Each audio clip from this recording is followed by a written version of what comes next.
aujourd'hui, je pars rencontrer Marion qui va nous parler de sa maternité, de sa grossesse sous surveillance et de son accouchement qui en a découlé sur un séjour en réanéonate. Je vous laisse découvrir tout de suite son témoignage. Bonjour Marion, Bonjour. merci de me recevoir aujourd'hui chez toi pour la chaîne Maman Sacrée. Je vais te laisser te présenter et nous expliquer ta maternité. On va parler aujourd'hui de ton accouchement et surtout de comment tu as vécu le séjour en réanéonate pour ta fille. Voilà. Très bien. Alors moi, je m'appelle Marion, donc je suis la maman de Emma, qui aujourd'hui a 4 ans. Je suis mariée avec son papa. Et donc en 2020, je suis tombée enceinte d'Emma Ok. pendant le Covid, Ouais. donc bébé Covid. Et l'accouchement était prévu pour Noël, pour Ok. décembre, pour Noël 2020. Donc Ok. à cette époque-là, on le savait pas, mais donc c'était la deuxième Deuxième confinement confinement. qui allait se profiler. Donc moi, je vis une grossesse un peu particulière parce que déjà annonce pendant le Covid. Oui. Donc les premiers examens se font sans le papa parce que le Ok. papa n'avait pas le droit de participer à l'écho. Donc déjà première grosse frustration. Ouais. Moi qui m'imaginais une écho tout belle, toute rose, où j'allais entendre le cœur de mon bébé battre, avoir plein d'émotions. Ça a été une écho sans émotion parce que du Ok. coup, on m'a enlevé mon compagnon sans trop me Sans prévenir à demander en l'avance. fait. Ouais. Voilà. Et pendant l'échographie, on a un peu banalisé ce qui se passait. Et du coup, j'ai pas osé m'exprimer parce que j'avais pas mon compagnon avec moi. Ouais. Donc, je l'ai très mal vécu. Ok. Et puis après ça, finalement, j'ai eu un début de grossesse assez sympathique. Ouais. Ça se passait bien. J'étais pas malade.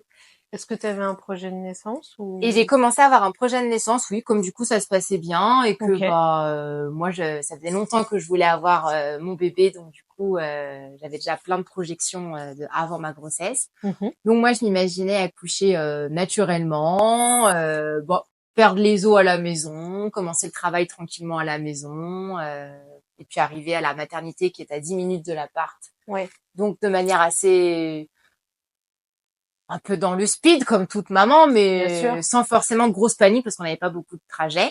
Mhm. Et puis je m'imaginais que mon mari sera avec moi et qu'on fera un petit séjour à la maternité et puis qu'après on soit à la maison tranquillement, qu'on apprendra à se connaître tous ensemble. J'imaginais que j'allais faire du portage tout de suite. J'avais commencé à prendre des cours de portage. Ok. Voilà, j'étais à fond dans tout ce qui était détente. Donc j'avais fait Ok. des massages de femmes enceintes avec Sandy. Oui. Et du coup, finalement, arrivé au 5e mois de grossesse, on a découvert que donc Emma était plus petite que prévu. D'accord. Donc un bébé petit quand on est enceinte, c'est pas bien vu par le corps médical. Ok. On s'inquiète. Donc m'a fait faire beaucoup d'examens, dont D'accord. une amniosynthèse. On m'a envoyé dans un autre hôpital, un peu plus D'accord. renommé. Donc j'ai été sur Paris. D'accord. Et du coup là, ça en est suivi beaucoup d'examens, plus Mhm. ou moins invasifs, qui peuvent aussi mettre un peu en péril la grossesse. Par chance, la grossesse n'a pas eu de problème, il n'y a pas eu Ouais. besoin de l'interrompre, mais la question s'est posée à un moment donné parce que du coup recherche de plein de pathologies. D'accord. Finalement, Emma va très bien, donc Ouais. pas de suspicion, mais le corps médical est très embêté parce qu'Emma reste petite. Et du coup, toi, face à tous ces examens, comment tu t'es sentie? Enfin, comment t'as ressenti tout ça, en fait? Bah, je me suis sentie dépossédée de ma grossesse au Ouais. départ. Hmm. Et d'ailleurs, il y a eu tout un temps où j'ai arrêté d'acheter des vêtements pour mon futur bébé, Ouais. où j'ai un petit peu déprimé à la maison. Mhm. Donc j'ai eu un peu pas mal de visites de mon entourage, que mon mari travaillait. Donc Ouais. j'ai eu ma famille qui est beaucoup venue me voir pour me soutenir. Parce que du coup j'avais du mal à réinvestir cette grossesse parce Hmm. que j'arrivais plus à m'imaginer parce que je pensais qu'on allait m'annoncer une terrible nouvelle dans les jours qu'elle allait arriver. Donc j'ai eu un 5e mois de grossesse Un peu un peu compliqué. compliqué et Hmm. ça a un peu été une sorte de pause dans cette grossesse. Hmm. Et puis on m'a annoncé que finalement elle allait bien malgré sa petite taille. Et Hmm. donc là j'ai recommencé, là j'ai fait des achats en masse de vêtements, la poussette, enfin voilà. Du coup là on est reparti T'as pu te remettre vraiment dans ta grossesse à complètement. partir du moment où, voilà, on t'a dit, bon, bah, tout tout va bien pour Emma, Ouais. et là, c'était reparti, quoi. C'est ça. Là, OK. j'ai commencé à prendre mes cours de préparation à l'accouchement. Oui. Donc, j'ai voulu faire du yoga. Super. Mais bon, yoga avec un masque. Ouais, c'est donc, moins pour la respiration, c'est voilà. moins sympa. Donc, c'était pas si super que ça. Du coup, j'ai vite lâché l'affaire. Oui, c'est vrai que c'était en plein Ouais. enfin, deuxième confinement au final. C'est ça. Bah, en Ouais. fait, on se préparait à un deuxième confinement. Donc, il y Ouais. avait les restrictions d'horaire déjà sur le Ah soir. oui, c'est Donc, vrai. quand on venait me rendre visite à 18h, tout le monde partait.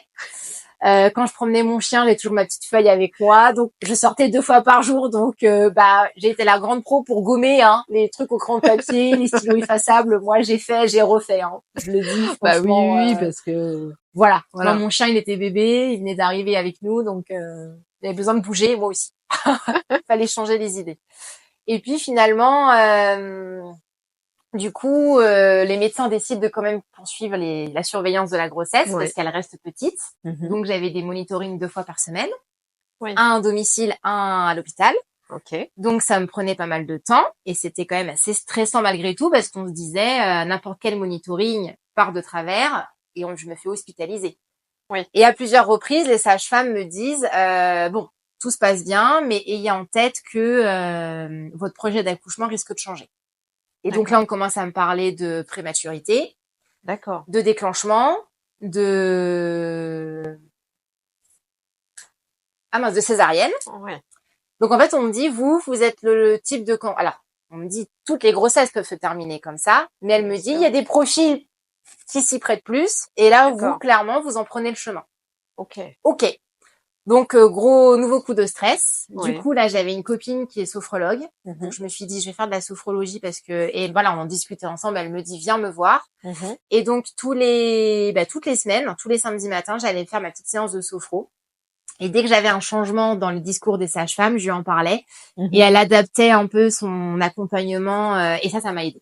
Ouais, Parce que du coup, on a fait ça t'a aidé à faire face en fait à ces moments un peu compliqués en complètement. fait. À chaque fois qu'il y avait une annonce ou qu'on te disait bon attention là ça va être c'est possible, mais la sophrologie ça t'a vraiment aidé. Ah du oui, coup, parce à que du gérer. coup, on faisait des visualisations. Oui. On a choisi ensemble un peu ce qui pouvait m'aider à me détendre. Oui. Et donc, on a fait une préparation en mode bon bah voilà, là c'est la césarienne, là c'est par voie basse. Et un jour, pas fait comme un autre, monitoring à la maison. Oui. Et là, il est pas terrible. OK. En soi, c'est-à-dire que les battements du cœur sont pas très élevés, ça fait un peu yo-yo. D'accord. Et là, je suis à 7 mois de grossesse, donc on n'a pas encore passé la prématurité, on est limite. Je suis à 34 ou 34 semaines, je crois. 34 semaines. Ouais. OK. Donc là, elle m'envoie à l'hôpital. Ouais. La nouveau monito et on me dit effectivement, on va vous garder en observation 24 heures. D'accord. Moi, j'étais pas trop préparée à ça. Donc, j'avais pas mes affaires, j'étais partie à l'arrache. Donc, bon, je vais me faire hospitaliser parce que j'ai pas le choix. Ouais. Donc, j'appelle mon mari en pleurs, j'appelle ma mère, je suis pas bien. Là, je m'imagine que je vais accoucher, en fait, parce que le discours est pas très clair des médecins. Donc, on me dit préparez-vous. Donc, moi, je me dis, préparez-vous. Donc là, je commence à paniquer. J'ai pas fini d'acheter ceci, j'ai pas été chercher cela, j'ai pas assez de biberons. Ouais. Et là, je commence un peu à vraiment angoisser. Donc là, j'ai des proches au téléphone qui me rassurent en me disant tu as un mari formidable, tu as une maman qui est présente et même nous, si tu veux, on va faire les magasins, on va aller t'acheter ce qu'il faut. Tu nous dis exactement ce que tu veux, on fait un visio dans le magasin, on prend ce que tu veux. Ça me rassure. Je me dis c'est bon. Ça t'a aidé quand même pour pouvoir continuer puis faire face à ce moment-là parce que c'est important de savoir qu'on a des proches autour de soi qui peuvent prendre le relais complètement à ce moment-là. Ouais. Du coup, je me fais hospitaliser 24 heures aux urgences gynéco et en fait c'est très stressant. Et je dors pas de la nuit parce que toutes les 2 heures on vient me poser un monitoring. Ah oui, donc 2 heures, j'exagère peut-être plus de 3-4 heures. 3-4 heures en fait. Donc j'ai eu droit à 4 ou 5 monitorings. Ouais, donc très stressant et comme il y a pas de place parce qu'il y a beaucoup d'accouchements, on me met dans une salle de travail. Oui, donc en plus ça l'ambiance. Ça met l'ambiance aussi presque où tu te dis c'est bon, ça y est, je vais presque accoucher quoi. Sauf que du coup pendant mes examens, on me dit est-ce que vous avez des contractions Et moi je sais pas ce que c'est qu'une contraction. Alors du coup je les regarde et je leur dis je sais pas ce que c'est. Ah vous en avez jamais eu, mais en fait un peu en mode ah bon, vous en avez jamais eu? Non. C'est ma première, tout se passe bien. en dehors du fait qu'elle soit petite et que j'ai une surveillance. Physiquement, j'allais très bien. J'ai jamais été malade. J'étais pas plus fatiguée que ça. J'avais des journées à la maison, mais qui se passaient tranquillement, quoi. Je pouvais faire du ménage, me promener, regarder la télé. T'avais pas de douleur particulière. Jamais. À chaque fois que j'allais voir la gynéco, c'était en mode peace and love, j'ai pas de douleur, tout va bien, quoi. Enfin, il y en a qui ont mal au ventre, qui sont épuisés, qui dorment pas. Ah non, moi j'avais rien de tout ça, quoi. Mais elle était petite. C'était juste ce problème de poids, en fait, qui les perturbait et qui mettait en alerte à chaque fois l'équipe médicale, quoi. C'est ça. Donc, dès qu'on me voyait arriver, alors, comment ça va en ce moment? Bah, moi, ça va très bien. J'ai bien ma grossesse, c'est ok, en fait. C'est plus psychologiquement qu'effectivement, il y avait de la tension, quoi. Il y avait une angoisse donc, du coup, je me suis retrouvée à être une maman enceinte, une future maman enceinte, angoissée, alors que de base, j'aurais pu ne pas l'être. Mais parce qu'il y avait cette pression constante, en fait, à chaque fois, et puis on te remettait dedans aussi, quoi. Complètement. Bah, chaque monitoring, en fait. Chaque monito, c'était, voilà, le coup de stress. Attention, voilà. Bon, finalement, mon passage aux urgences se passe bien, parce que les monitos suivants sont très bons. Ok. Donc, à part m'épuiser, cette histoire, hein, ça n'a pas changé grand-chose. Ce séjour, en fait, était plus fatigant pour toi et très stressant. Pour moi et mon mari. Mais oui, parce que du coup, ton conjoint est venu aussi. Oui, du coup, il est venu. Alors, il est venu après le boulot. Et comme il a fini tard ce jour-là, parce qu'il était en horaire décalé, grosse frustration. Donc, j'ai demandé s'il pouvait quand même venir à 23h me faire un coucou parce que, montrant que c'était hyper angoissant. Donc, ils lui ont dit oui avec le masque, bien évidemment, et pas plus d'une demi-heure. Donc, il a pu venir. Ça nous a fait du bien. Bien sûr. Et puis, il m'a ramené à manger. Enfin, voilà, il m'a dit, est-ce que t'as mangé? Alors, je dis, je suis stressée, j'ai pas faim. Si, moi, je te ramène un truc à manger, tu vas manger. Tiens, je te ramène ce que tu veux. Je crois qu'il m'a ramené des nuggets ce jour-là. Enfin, voilà, un truc réconfortant. Quelque chose qui te donnait du réconfort, quoi. C'est ça. Et quand j'arrivais pas à dormir, je suis restée au téléphone une partie de la nuit avec une amie qui elle, avait eu des jumelles 4 ans auparavant, qui donc était quelqu'un un peu de confiance et de référence dans toute ma période de future maman. Donc, elle m'a vachement fait rassurer en me disant, écoute, même si t'accouches là, t'es à l'hôpital, t'y es, quoi. Ils sont tous auprès de toi, tout le monde est prêt. Et elle m'a dit, maintenant, c'est le genre de choses que tu peux pas choisir, mais ça veut pas dire que ça se passera mal. Et elle m'a dit, regarde, dans une semaine, elle est plus préma. Donc là, il joue pas grand chose. À la limite, peut-être qu'elle aura besoin d'un peu d'oxygène, mais ce sera pas trop méchant. Et puis, elle m'a dit, c'est bon, elle est finie, là, ta fille. C'est ça, la manière de me le dire en mode, voilà. Ça t'a aidé peut-être à te rassurer. Ça m'a détendu. Ça t'a détendu. Ça m'a fait du bien, d'avoir quelqu'un aussi qui prenait le temps de discuter avec moi, même s'il était minuit.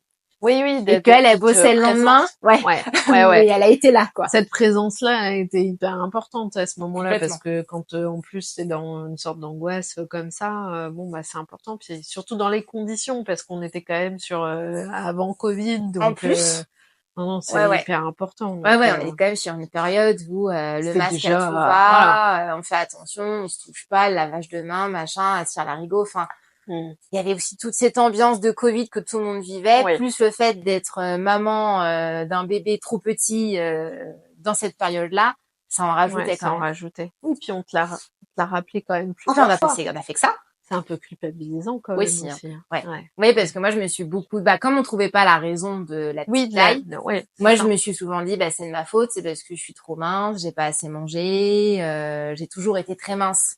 Donc en gros je me suis culpabilisée sur mon alimentation tout le temps.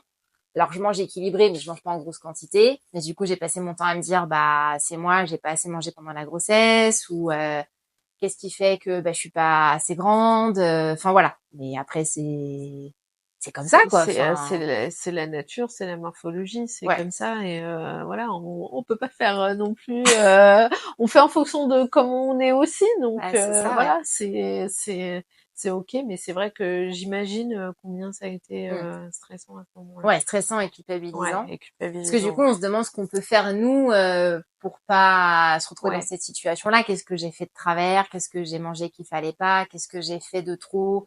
Est-ce que, je sais pas, j'ai été trop active ou pas assez active? Enfin, voilà, on se pose un milliard de questions parce que finalement, ça va jamais assez bien. Et en fait, après, en discutant plus tard avec d'autres femmes enceintes, je me suis rendu compte que quoi qu'on fasse, Il y a toujours quelque chose qui va pas dans la grossesse. On est toujours en train de nous faire des reproches, pas forcément à nous, mais il y a toujours un truc qui va pas.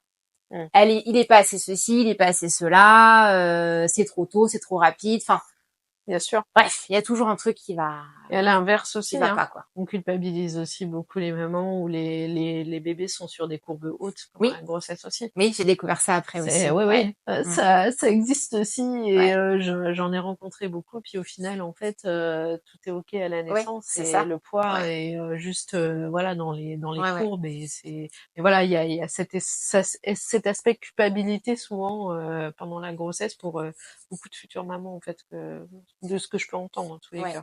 Ouais, c'est clair. Et puis alors vite, il y avait ce côté-là aussi, à côté de la petite taille, où comme ils ont rien trouvé dans les examens. Oui. Un jour, il y a quand même une phrase un peu assassine qui est sortie.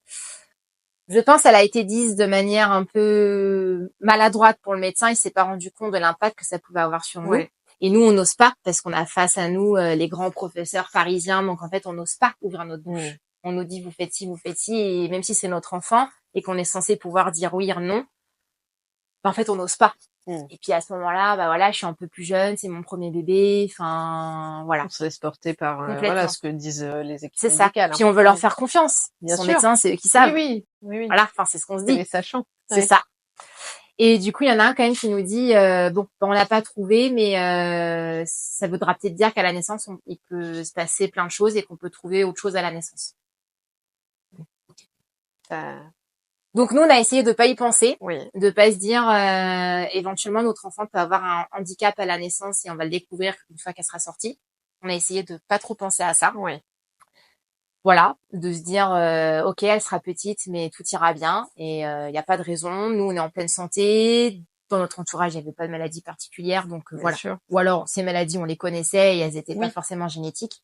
Donc on s'est dit c'est bon. Nous, oui, vous avez réussi à mettre ça de côté. On a essayé. En tous les cas. Parce que c'est vrai que ça fait l'effet d'une bombe quand même quand on balance ça comme ça. Et puis c'est là qu'on se rend compte du poids des mots et que parfois, même si peut-être que eux c'est dans leur champ de d'action en tant que soignant, je pense que c'est important quand même parfois de faire attention au choix des mots qu'on emploie. Ouais. Mais c'est vrai que tout ce que les médecins ont pu dire ont eu beaucoup.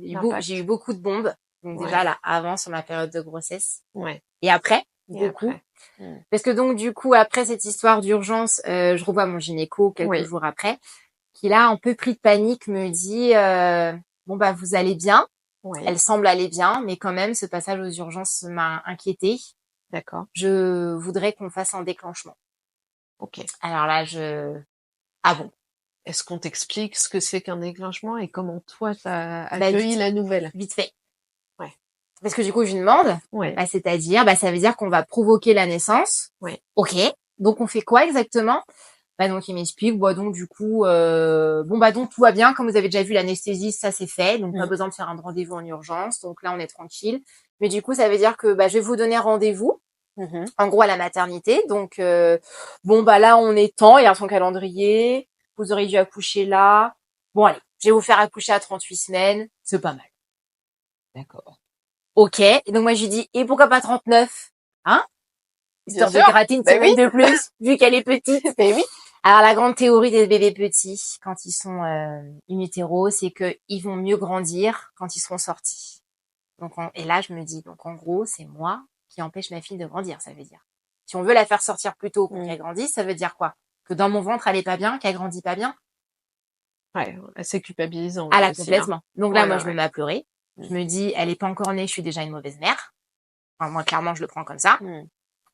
Et il me dit, mais non, voilà, c'est pas des choses qu'on peut vraiment expliquer. Ça peut être dû au placenta, à je sais pas qui, je sais pas quoi. Je comprends rien. Oui, puis je pense que ce qui fait impact, c'est surtout que toi, c'est toi qui fais pas. Enfin voilà, la culpabilité de maman, elle est là en fait. Et donc on peut te raconter, en fait, on peut t'expliquer tous les champs des possibles sur le plan médical, mais en fait, toi, ce que tu as entendu, c'est que il faut qu'elle sorte pour qu'elle aille mieux, parce que avec toi, voilà, ça suffit plus en fait. Ouais, c'est ça. C'est difficile à encaisser quand même à ce moment-là. Ouais, c'est super dur. Et puis du coup, il m'explique un peu voilà comment se passe un déclenchement. Donc en fait, on envoie des hormones. Il y a deux manières d'envoyer des hormones. Et après, quand on a passé les 2 étapes où on envoie des hormones, on arrive à la dernière étape urgente où on met la perf. Et là, dans le quart d'heure qui suit, le bébé arrive.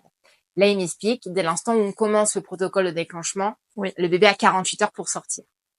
Et en fait, c'est manière de le dire, il a 48 heures pour sortir. Et tu dis, mais si elle sort pas au bout de 48 heures, moi, je me suis dit, je rentre chez moi. Et il me dit, non, mais elle sera sortie au bout de 48 heures. Et je dis, en fait, elle a pas le choix. Et il me dit, oui, effectivement, elle aura pas le choix. Si en 48 heures, elle est pas sortie, ce sera césarienne. Ok. Deuxième bombe. Ambiance. Voilà. Et donc, mais je lui dis, mais je comprends pas, là, on part sur quoi, par voie basse, ou on fait César tout de suite. Il me dit, ça va dépendre de comment ça se présente avec les hormones qu'on va vous injecter. Ok. Bon, bah, d'accord. Et donc, il me dit, bon, bah, voilà. Écoutez, je prévois ça pour lundi 30 novembre 2020. Je me rappelle la date, du coup. Bah, rendez-vous à 9h au service de mater. Vous irez aux admissions juste avant, patati patata. Allez. À bientôt, madame. Vous inquiétez pas, ça va bien se passer. Ok. Alors lui, sa théorie, c'était parce que mon col était pas ouvert encore. Oui. Bon, déjà, ça annonçait quand même que c'était pas franchement prêt. Bien sûr. Et par contre, il me dit, mais il est souple. Ah oui, il va céder facilement. Là, je me suis dit, mon col de l'utérus c'est un barrage, quoi. Enfin, il va céder, quoi. Ah, c'est les mots employés. Le poids des mots et le choix des mots est quand même assez fou, quoi. Ouais. C'est violent. C'est très violent, je trouve. C'est maladroit, c'est violent. Ouais. Et moi, je rentre, je suis en boucle. Donc, j'appelle toute ma famille, je leur dis, ouais, donc du coup, bah, il m'a dit que ça allait céder. Puis ma mère, elle me dit, là, on parle de ton col ou on parle d'un barrage, là? Enfin, oui, effectivement, je sais pas de quoi on parle. On parle de mon corps, quand même. Enfin, mais oui, tout à fait. Bon. Du coup, bah, les jours se passent, donc on l'annonce. Oui. Donc là, branle-bas combat, dernier achat. Il nous manquait la commode, donc on part en catastrophe à Aubert. Mes beaux-parents arrivent, ils nous achètent la commode. Allez, on vous paye. Prends ce que tu veux, machin. On sent l'émotion des grands-parents aussi de se dire, punaise, on n'était pas prêts. On pensait qu'on avait jusqu'au 21 décembre, parce que c'était le terme. Oui. On est le 30 novembre. Là, on devait être, je sais pas, le 27 novembre. En gros, on est 3 jours avant. 3 jours avant, oui. Elle arrive quoi? Mais tout le monde me demande, alors tu te sens comment? Je sais toujours pas ce que c'est qu'une contraction. Oui, j'accouche dans 3 jours, je sais toujours pas ce que c'est. Ouais. Donc là, moi, j'ai la pression. Ouais, je sais pas ce qui m'attend. On t'a expliqué pendant ton séjour, ton court séjour à l'hôpital, ce que c'était qu'une contraction ou ce que t'allais éventuellement ressentir. C'est compliqué à expliquer, je pense, une contraction, parce qu'on commence à me parler de règles douloureuses. J'avais jamais eu de règles douloureuses. Oui. Alors, j'ai quand même eu un truc, c'est que plus jeune, j'avais eu des coliques néphrétiques. Oui. Et donc, je leur parle de ça et on me dit, ah bah voilà, c'est ça. Sauf que ce coup-ci, vous aurez un bébé à la fin. Sauf que moi, j'avais très mal vécu ce truc-là. J'avais extrêmement mal. Et on m'a dit que c'était la pire douleur qu'un être humain pouvait supporter, c'était ça. Donc là, en fait, on m'annonce que je vais revivre ça. Ah bah, je suis contente. Oui, ça met en ambiance, voilà. C'est en termes de préparation, c'est un peu compliqué quand même. Hein. Et puis bah là, du coup, on apprend que on est de nouveau sur des restrictions d'horaire encore un peu plus sévères. On était passé de 20h à 18h, je sais plus. Enfin, ou l'inverse, mais bref. Il y avait en plus le gouvernement qui rajoutait ses prérogatives. Et puis bah donc du coup je prépare un peu tout le monde. Donc toute la famille est au courant, tout le monde est sur le pied de guerre. Ça y est, Emma arrive lundi. Mais en fait, je leur ai dit attention, ça commence lundi, mais ça peut arriver lundi, mardi ou mercredi. Tout à fait. Et dans la tête des gens, j'allais lundi, donc c'était lundi. C'était le jour J, quoi. C'est ça. C'était mais c'est bizarre parce que je disais à mon mari, j'ai l'impression qu'on m'a donné rendez-vous chez le dentiste, quoi. Oui, c'est ou chez l'ophtalmo, enfin, c'était un rendez-vous, et en fait, pour moi, ça y est, mon projet de naissance était pété. Oui. C'était pas du tout ce que je m'étais projeté. Moi, dans mon idéal, j'étais pas en mode, j'ai rendez-vous, alors il y en avait qui ont essayé de me rassurer. Moi, je trouve qu'il y a un côté un peu rassurant, au moins, t'as pas l'effet surprise de je perds les os. Ouais, mais moi, je voulais ce truc-là, en fait. Oui, plutôt la spontanéité du truc et pas forcément d'être dans du contrôle de rendez-vous, en fait. Ouais. Ouais. Voilà, quelque chose de plus naturel. Ouais, moi, c'était ça. Tout de suite, du coup, le côté naturel était pété. Et donc, ça a été un premier deuil à faire. Ça a été de me dire, c'est pas l'accouchement, ce sera pas l'accouchement que je m'étais imaginé. tant pis, on s'adapte. Mais voilà, c'était pas la grossesse imaginée, c'était pas l'accouchement imaginé. Donc, rendez-vous lundi matin à 9h. Bon, allez, on arrive à 9h15. Petit retard. On n'est pas un quart d'heure près, de toute façon. De toute façon, j'ai toujours pas de contraction. Hein, donc, Oui, donc bon, ça change pas grand-chose. C'était pas très grave d'arriver un quart d'heure après. C'est ça. Et puis j'arrive donc au service, puis on me dit pourquoi vous êtes là? Donc on réexplique l'histoire. Ils pourraient pas communiquer entre eux de temps en temps. Oui, oui. Donc on réexplique, machin, ok, on m'installe, tout va bien, chambre double, pareil, une autre maman qui était en déclenchement. On papote. Voilà. On me balance les premières hormones. Ça fait absolument rien. C'était quoi? On t'a fait quoi? On m'a mis le tampon. Ouais, le tampon, le premier. Ouais. Donc la pose du tampon se passe plutôt bien. La sage-femme est douce, elle est sympa, donc ça va. Je le vis bien. Ok. Bon moi je me promène dans l'hôpital. Hein. Ouais. Donc on fait le tour du parking. Alors j'ai monté les escaliers plusieurs fois. Enfin, mon mari m'attendait en bas parce que ça le saoulait un peu. Et moi je me faisais 2-3 allers-retours. Puis à la fin il me disait bon c'est suffit là, on va manger. Il pensait qu'à manger. Reprendre des forces. C'est après l'effort de l'escalier. Donc on a visité l'hôpital que je connaissais déjà par cœur. Donc voilà, on a refait des tours donc je croisais des gens que je connaissais. Oh salut, comment tu vas? Parce que du coup, j'ai accouché dans l'hôpital où j'ai travaillé. Oui. Et où j'ai perdu mon papa. Donc je connaissais très très bien l'hôpital. Donc je croisais des soignants, des médecins, des éduques parce que du coup je suis éducatrice de jeunes enfants donc j'ai travaillé en tant qu'EJE. Donc voilà, je connais les secrétaires, machin, donc on papote. Il y avait un côté un peu rigolo quand même. Oui. Ça détend un peu l'atmosphère. Ça détend l'atmosphère à ce moment-là. C'est ça. Ça fait quand même du bien d'être dans un lieu que je connais. Ça a été le côté rassurant. Ça a été dans cet hôpital-là. Vraiment, ça a aidé quand même aussi pour que ça détende un peu quand même les choses autour de toute cette inquiétude. Et si c'était à refaire, je le referais. Ouais. Parce que ça a été l'espace rassurant et avec des gens que tu connaissais, voilà. Ouais. Je me suis sentie entourée en tout cas. C'est déjà important. Ouais, c'est important. Et puis proche géographiquement de tout le monde. Oui. La famille à 15 minutes, mon appart à 10 minutes. Donc pour mon mari, c'était aussi plus confortable. Aller faire des allers-retours, prendre des affaires ou des choses comme ça. Ouais, voilà. Puis même lui se reposer aussi. Bien sûr. Oui. Potentiellement, ça peut être intéressant. Parce que du coup, ce qui est compliqué là-dedans, c'est que moi je suis en déclenchement, mais monsieur, lui, est censé travailler. Oui, mais oui. Alors qu'est-ce qui se passe? Donc lui, il avait prévenu son employeur. Donc au début, son employeur, il lui dit, écoute, on s'arrangera plus tard, parce qu'il lui dit comment on fait passer ça. C'est des congés, c'est des heures qu'on m'enlève. Ça, c'est compliqué. On n'y pense pas. C'est-à-dire qu'en fait, le médecin, il demande à la dame de venir pour son déclenchement, mais le mari, il fait quoi, le papa? Ben oui. Parce que qui dit que le déclenchement, il dit qu'elle peut sortir à n'importe quel moment. Il était hors de question qu'il aille travailler. Oui, bien sûr. Pour lui, il s'est dit, je vais pas aller travailler à 6 heures en stressant et si ça capte pas et qu'elle. C'est ça. Pour lui, c'était hors de question que je vive toute seule. Et heureusement qu'il était avec moi parce que c'est super lourd à gérer. Bien sûr. Donc lui, il a eu de la chance, c'est que son patron a pas été regardant. Il a été au courant des complications de la grossesse dès le début. Ce qui fait qu'il lui a dit, écoute, c'est cadeau. Ah, ça, c'est vraiment sympa. Parce qu'il lui a dit en déclenchement, il t'a dit 48 heures. Donc en soi, on va pas être à 2 jours près. Ça veut dire que mercredi, elle est là. Donc mercredi, on enclenchera ton congé bataire. Oui. Donc il a dit, allez, tant pis pour les 2 jours. Mais alors ça, ça soulage. Une chance. Mais vraiment, je sais qu'il y a des tas d'employeurs qui ne feront pas ça. Bien sûr. Ça a été une chance phénoménale. L'employeur qu'il a actuellement, je sais qu'il le ferait pas. Voilà. Donc à l'époque, ça a été c'était une chance. Ouais. Et donc voilà, le lundi se passe et le lundi se termine et j'ai pas accouché et j'ai même pas de contraction. Emma n'était toujours pas là. Non. Pas de contraction. Elle avait pas envie de sortir, Emma. Elle était très bien où elle était. Prête, elle était bien là où elle était. C'est ça. Ouais. Elle en avait rien à carrer, elle, des petites.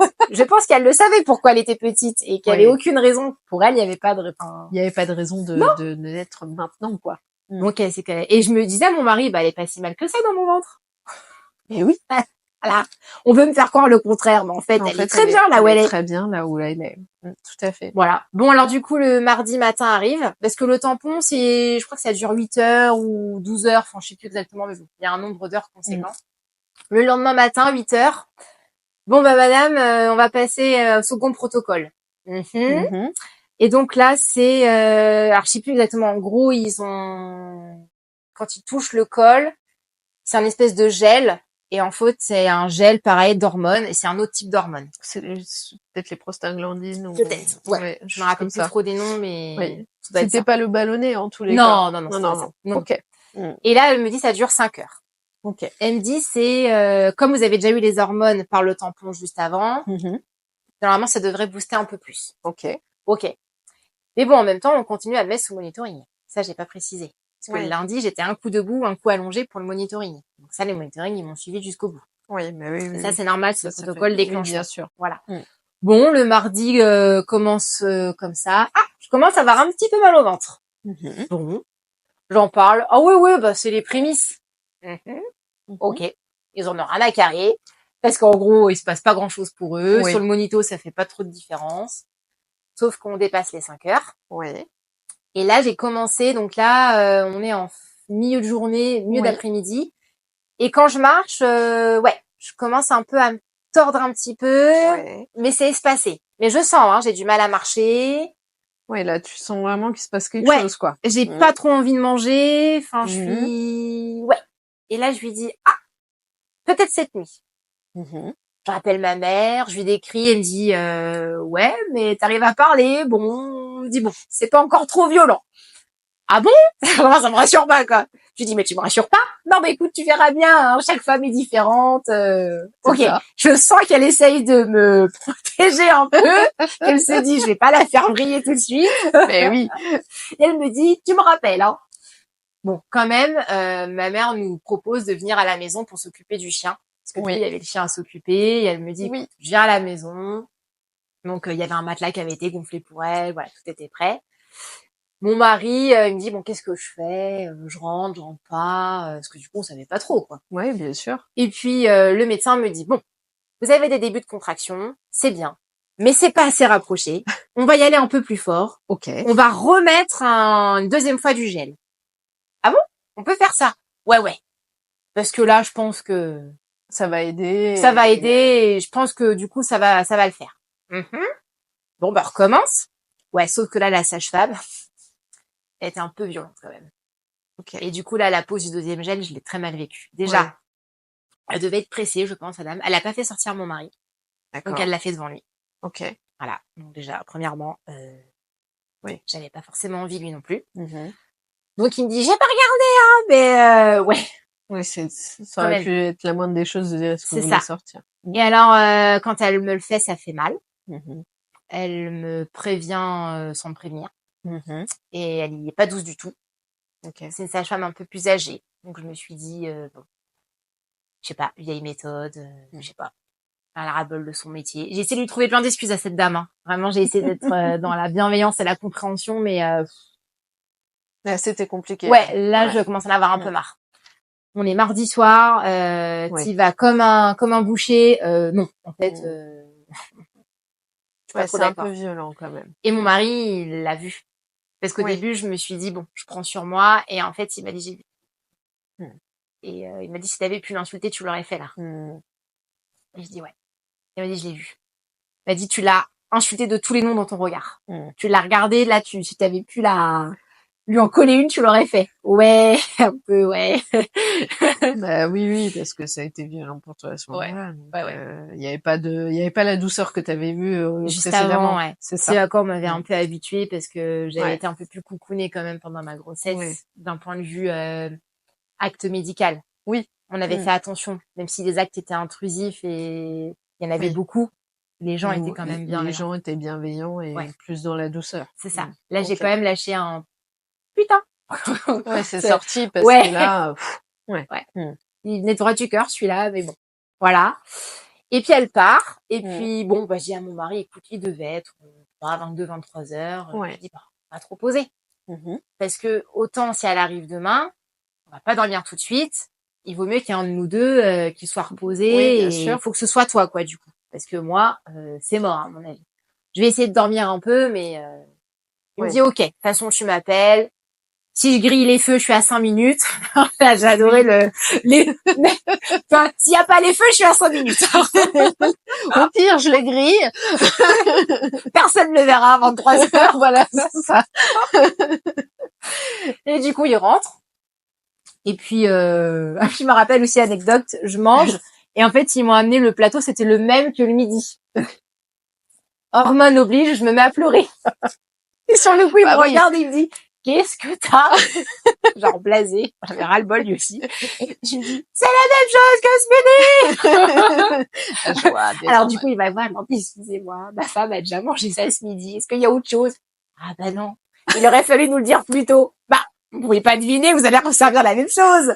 Oui. Bon, je vois la dame, trop désolée et tout. Oui. Du coup, lui dit, bon, écoutez, remballez votre plateau. Je vais lui chercher un McDo parce que là, c'est pas possible. Elle va trop déprimer. Du coup, il est parti me chercher des nuggets et tout. Bon, voilà. Réconfort. Réconfort, Voilà. ça a été mon dernier repas avant l'accouchement. Du coup, Ok. je le dis, McDo. On dit qu'il faut pas manger avant. Moi, je me suis carrément tapé un McDo. Et ben voilà. ça. Comme ça. Ça a été le réconfort plus avant Complètement. de poursuivre l'accouchement. Donc, il rentre. Il se prend une douche, je crois. Et il est à peine assis sur le lit. Je le rappelle.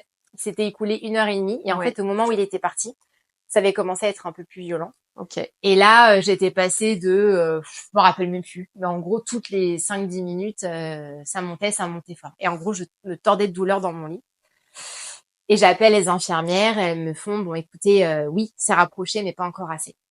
Ok. On n'est que sur un intervalle de 5 minutes, c'est beaucoup trop 5 minutes. Et donc, elle me dit, là, vous proposez du spasfo. Je la regarde. Si vous voulez.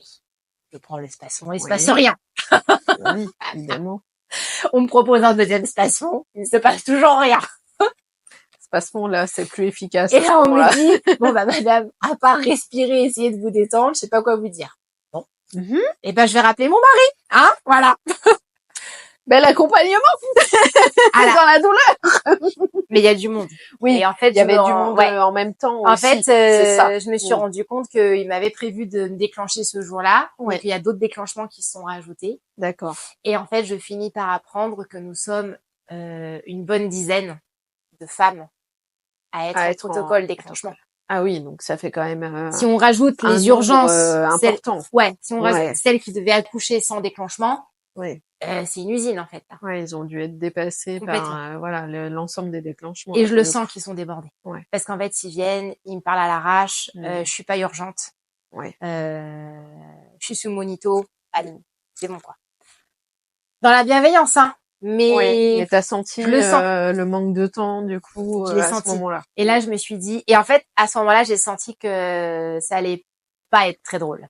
Et je me suis dit, à mon avis, je vais devoir crier pour me faire entendre. Et donc, mon mari revient, je me tords de douleur. Ouais. Et là, il me regarde et il me dit, mais qu'est-ce qui s'est passé?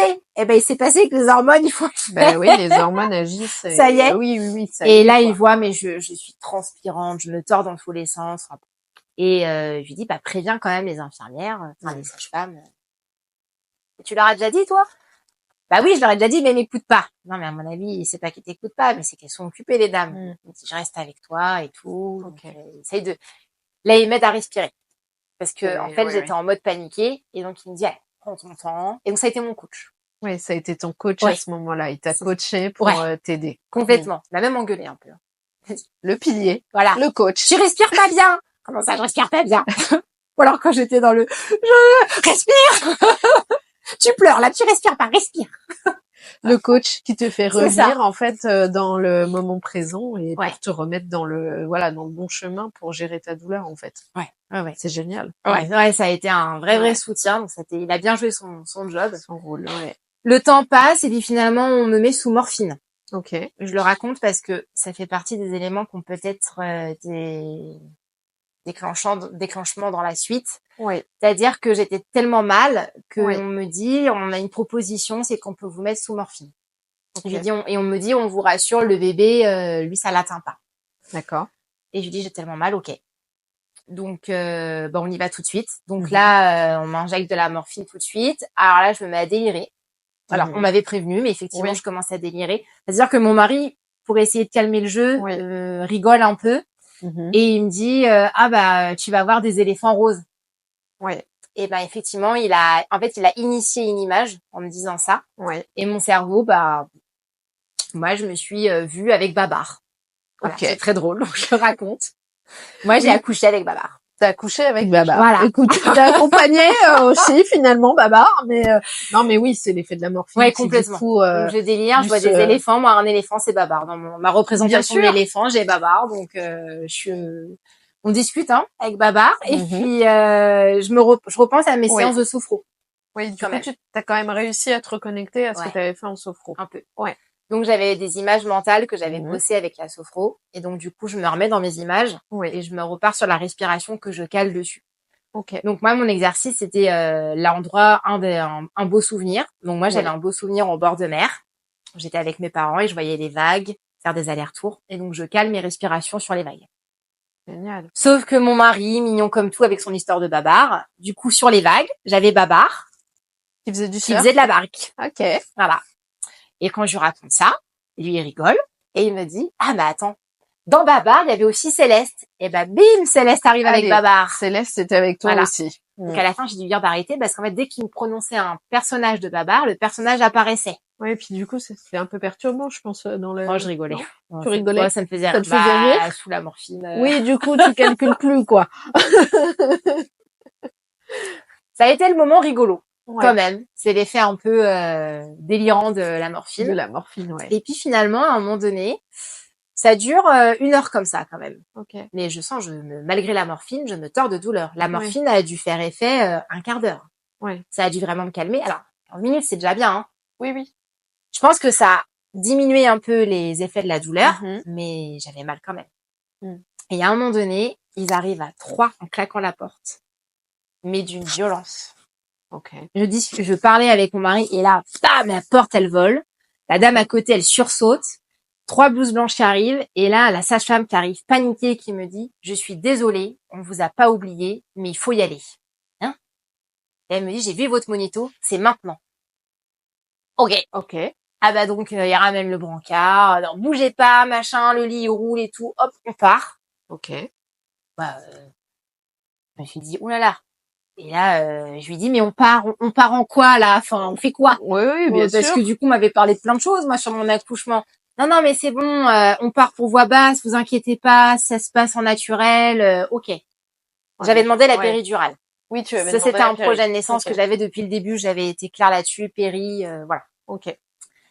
Et donc, on arrive dans la salle, et là, il est 8 heures du matin, et il Mhm. faut savoir que je suis la 10e ou 12e femme de la nuit. Ok. Et en fait, l'anesthésiste, il est énervé. Parce que juste avant moi, ils ont Ouais. fait accoucher une maman de jumeaux, Oui. préma. Et la maman a failli y passer. Ok.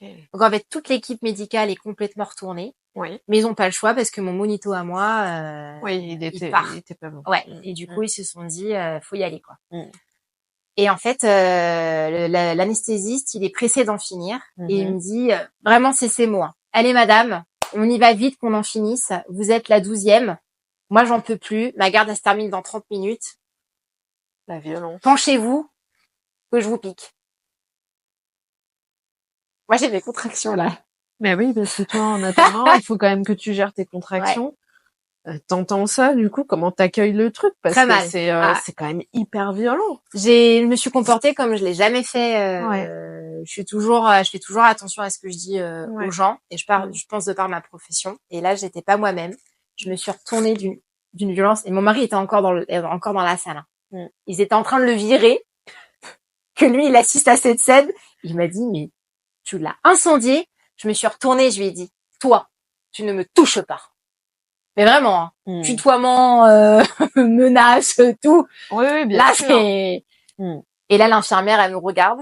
Et le médecin, il commence à vouloir me répondre. Mm. En plus. Je me suis dit, bon, bah, ça a été, en fait. Ben Enfin, oui, moi, oui. j'y allais, là. Ouais, ouais.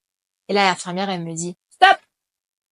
Elle se met entre nous deux, Mhm. physiquement. Et elle fait comme ça. Et elle dit à son collègue, toi, tu vas au fond de la salle. Tu vas respirer un bon coup. Ouais. Et t'attends que je te donne le feu vert. Et là, elle me regarde, elle me dit, vous allez m'écouter. Vous vous retournez et vous l'oubliez. Et je commence à faire, oui, mais, elle me dit, non. Ouais. Et elle me dit, je me présente. Moi, je suis infirmière, Ouais. hypnotiseuse. Ok. Intéressant. Ouais. Elle me dit, vous savez ce que c'est? Je lui dis, ouais, j'ai déjà essayé une fois, Ouais. sur un délire, un jour. Ok. Mhm. Bon. Et elle me dit, on va faire un truc. Comment va s'appeler votre fille? Emma. Très bien. Donc Emma, on se l'imagine comment? On s'imagine une petite fille rousse, comme sa maman? Et je dis ouais, ok. Elle me dit alors on est parce que là du coup on était le 2 décembre. Oui. Donc on est le 2 décembre 2021, dans un an. Emma a 1 an. Il y a sa bougie, son gâteau d'anniversaire. Il y a papy, il y a mamie, il y a papa, il y a tout le monde, il y a les cousins. Elle me dit vous l'avez sur vos genoux. À 3, on va souffler ensemble la bougie d'Emma. Et là elle me fait arrondir le dos en même temps. Elle me dit je vous fais un câlin. Et vraiment la dame me prend dans ses bras quoi. Enfin, et là elle compte. Et je sens, elle lève un bras en même temps, et elle fait signe à son collègue. Et donc, elle dit à 3, mon collègue va vous piquer, et vous soufflez la bougie de votre fille. Ok. Ok. Et donc, on compte. Elle me fait 1, 3. Et on souffle ensemble. Et elle souffle avec moi. Et vraiment, je l'imagine, hein. Ouais. Et comme j'étais encore sous la morphine, du coup, je l'imagine bien, là. Ça s'est fait facilement. Complètement. Ouais. Une petite fille rousse, une bougie, puis je vois bien les grands-parents, les tontons, les tatas, bah, tout mon entourage.